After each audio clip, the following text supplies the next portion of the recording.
මම ඇහෙනව නේද? ඔව් ඇහෙනවා. මොකක්ද අද මේ කතා කරන්න මොකක්ද අද ලෙසන් එක මිස්? ඔගොල්ලෝ හයි. අද අපි කතා කරන්නේ ව්‍යාපාර විකාශනය ගැන. ව්‍යාපාර විකාශනය ඔව්. හැම දෙයක්ම මේ එකපාර ඇති වෙන්නේ නැහනේ. ටිකෙන් ටික ගොඩනැගිලා තමයි ඇති වෙන්නේ. ඒ වගේ තමයි මේ ව්‍යාපාර කියන එකත්. එක අදියරවල් පහු කරලා තමයි දැන් මේ අපි ඉන්න තත්ත්වයට ඇවිල්ලා තියෙන්නේ. මේක එක්සෑම් එකේ ටිකක් ජනප්‍රිය ප්‍රශ්නයක්. ප්‍රශ්නයක් අහන තැනක් පොයින්ට් එකක්. ඒ නිසා තමයි මේක ඔයාලට කියන්න හිතුවේ. ඔයා ගාව මේකට නෝට් එකක් නැත්නම් අනිවාර්යයෙන්ම මේකට නෝට් එකක් නම් දාගන්න ඕනි. හරිද? ඕකේ. ව්‍යාපාර විකාශනයේ අවධි කීයද? අවධි 4යි. එකක් අපි කියන පළවෙනි එක භාණ්ඩ හෝ මාරු යුගය. දෙවෙනි එක අපි කියනවා මුදල් භාවිතය. නැත්නම් අපි කියන මුදල් භාවිත යුගය. තුන්වෙනි එක අපි කතා කරනවා කාර්මික විප්ලවය. හතරවෙනි එක අපි කතා කරනවා තොරතුරු ආර්ථිකය. දැන් අපි ජීවත් වෙන්නේ කොයි යුගයේද? දැන් අපි ඉන්නේ මොන කාලෙද? දැන් අපි ඉන්නේ 4වෙනි අදියරේ. අපි මේ යන්නේ තොරතුරු ආර්ථිකේ. ඔයගෙන් අම්මා ඇහුවොත් දැන් අපි ඉන්නේ මේ මොන ව්‍යාපාර කාලෙද මොන ව්‍යාපාර යුගයේද? අම්මා අපි ඉන්නේ තොරතුරු යුගයේ. අන්න එහෙම ඔයාලට කියන්න පුළුවන් වෙන්න ඕනි. දන්නේ නැත්නම් ගහලා ලවන්න ඕනි. හරිද? දැන් එහෙනම් මම මේක ස්ටෝරියක් විදිහට කියා දෙන්නම්. ඔයා අහගන්න මේ විකාශනය වුණේ කොහොමද කියලා. ඔන්න ඉස්සරම කාලේ තිබුණේ සම්පෝෂිත ආර්ථික ක්‍රමයක්. අපි ඒ කාලේ කරපු නිෂ්පාදනයට කියන ඍජු නිෂ්පාදනය. ඒ කියන්නේ Tamanට ඕනි දේ තමන්ම නිෂ්පාදනය කරගන්නවා. එතකොට මේ ක්‍රමයක් එක්ක ඇති වුණා මිනිසුන්ට විශේෂීකරණයක්.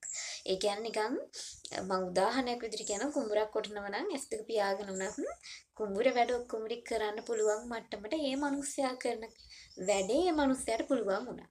අන්න ඒ වගේ එකක් තමයි විශේෂීකරණය කියනවා. දන්නවනේ. විශේෂීකරණ ඇති වුණා.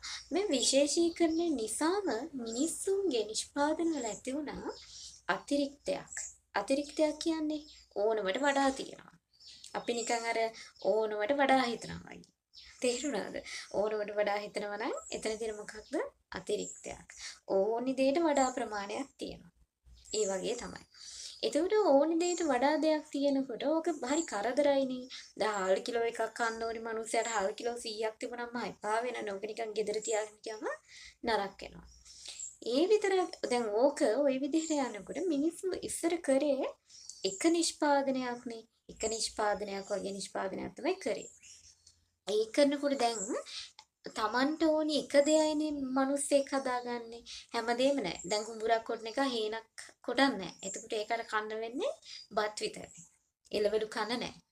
ඔය හින්දා මේගොල්ලෝ පටන් ගත්තා තමන්ගේ අතිරික්තය තමන්ට ඕන කරන වෙන දේත් එක්ක ඒක තියෙන කෙනෙක් එක්ක ෂෙයා කරගන්න ඒගොල්ලන්ට ඕනි වුණා. ඔන්න ඔය හින්දා පටන් ගත්තා භාණ්ඩ හුවමාරු යුගය. දැන් ඔන්න භාණ්ඩ හුවමාරුවත් ඔහොම කරගෙන යනවා. දැන් එතකොට මෙහෙම ප්‍රශ්නයක් එනවනේ. කොහොමද මිස්? මෙන්න මෙහෙමයි. දැන් මම කුඹුරක් කොටන කෙනෙක් නම් මං ගාව තියෙන හාල් විතරයි. හරක් බලා ගන්න කෙනෙක් ඉන්නවා. එයා ගාව ඉන්නේ හරක් විතරයි. හරක් 1000ක් විතර ඉන්නවා මේ මිනිහයාට. දැන් හරක් බලා ගන්න එකත් කන්න එපයි. එතකොට ඒකට හාල් කිලෝ එකක් ගන්න ඕනේ. එතකොට ඒ කෙනා මං ගාවට එනවා ඕන හාල් කිලෝ එකක් ගන්න. හාල් කිලෝ එකක් ගන්න මම කියන දැන් එයාට උමාරු කරගන්න තියෙන්නේ හරක්ගෙන් විතරයි. එතකොට එයා මගෙන් හාල් කිලෝ එකක් ගන්නවා. හරකෙක් දීලා. දැන් එතන මට හරකෙකුත් ඉන්නවා. දැන් එයාට පාඩු නැද්ද එක හාල් කිලෝ එකක් වෙනම හරකෙක් දෙන එක? පාඩුයිනේ. දැන් අර මිනිස්සයා මොනවද කරන්නේ? අයියෝ මගේ හරක නැති වුණා. හරක නැති වුණා. අපරාධිනු කන බීටිය නම් හොඳයි කියලා මුළු ජීවිත කාලෙම අර හරකෙක් දීලා පොතු තැවි ඉන්නවා. මොකද හාල් කිලෝ එකයි නෙවෙයිනේ ගන්නනේ. එකයි නෙවෙයි. ඒ හින්දා ඔය වගේ අර වටිනාකම සම්බන්ධව මිනිස්සුන්ට මේ හුවමාරුවේ ප්‍රශ්න ආවා. ඒ හින්දා මිනිස්සු ඒ ප්‍රශ්න මග අරවා ගන්න ක්‍රමයක් හොයාගත්තා.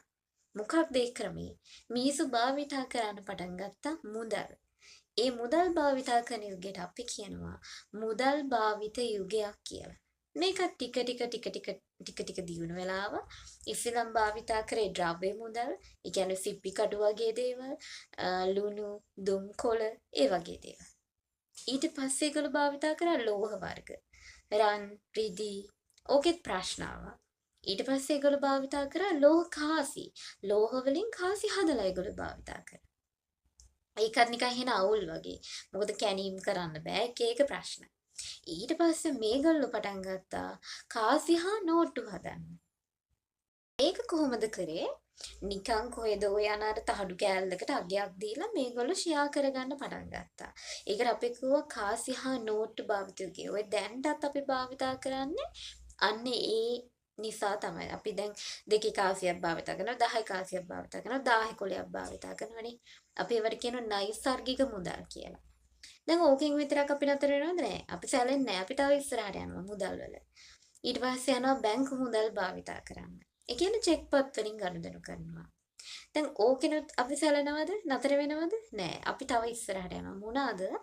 අපි විද්‍යුත් මුදල් භාවිතා කරන පටන් ගන්නවා. ඒ කියන්නේ ඔන්ලයින් ක්‍රමයට ගනුදෙනු කරන පටන් ගන්නවා. මුදල් ෂෙයා කරන පටන් ගන්නවා.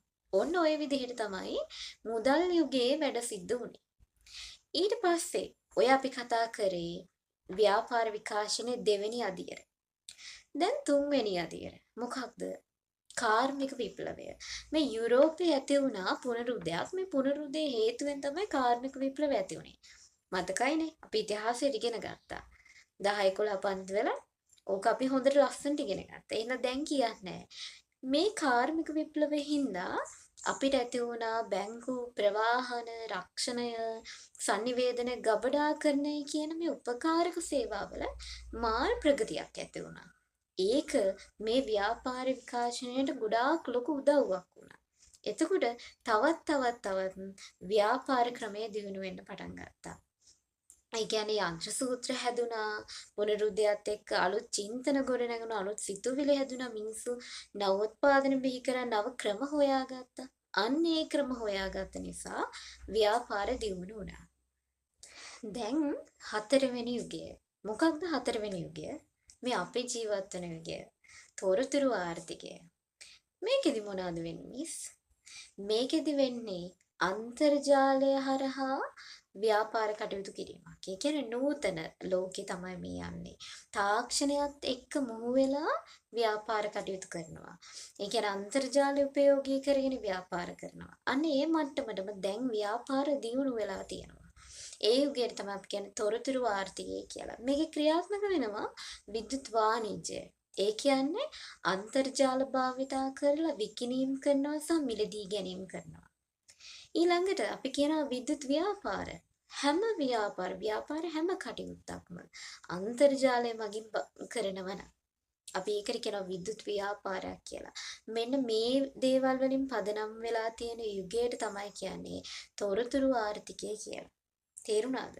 ඔන්න ඔය ටික තමයි ව්‍යාපාර විකාශනයේ අදියර හතර විදිහට අපිට ඉගෙන ගන්න තියෙන. මේ මහා ලොකු දේවල් නෑ. ඔච්චරයි. ඔයත් ඕක ස්ටෝරියක් විදිහට මතක තියාගන්න. මේකේ නෝට් එකක් නැත්නම් අනිවාර්යයෙන්ම නෝට් එකක් දාගන්න. මොකද එක්සෑම් එකේ මාර ජනප්‍රිය තැනක්. එහෙනම් හොඳට මතක තියාගන්න. මම ආයෙත් කියන මේක ෆ්ලෑෂ් කාඩ් එකක් දාගන්න. ඒකට නිතර බැලවෙනවනේ. මේ විදිහට වැඩ කරන්න මේ පොයින්ට් එක මිස් කරගන්න එපා. පළවෙනි පාඩමේ මාර වැදගත් තැනක්. ඒ හින්දා නැති කවුරු හරි ඉන්නවා නම් නෝට් එකක් දාගෙන පාඩම් කරගන්න. මොකක් හරි මේ ලෙසන් එකේ ප්‍රශ්නයක් තියෙනවා නම් යටින් කමෙන්ට් එකක් දාගන්න. දාලා යන්න. ඒ වගේම තමයි ඔයාට මොනවා හරි බිස්නස් ස්ටඩීස් සම්බන්ධ උදව්වක් ගන්න ඕන අපේ WhatsApp channel එක තියෙනවා. ඒකට join වෙන්න මගේ WhatsApp number එක තියෙනවා. ඒකට කතා කරන්නත් ඔයාලට පුළුවන්. එහෙනම් අපි ගිහින් එන්නම්. ඊළඟ ලෙසන් එකකින් හම්බෙමු.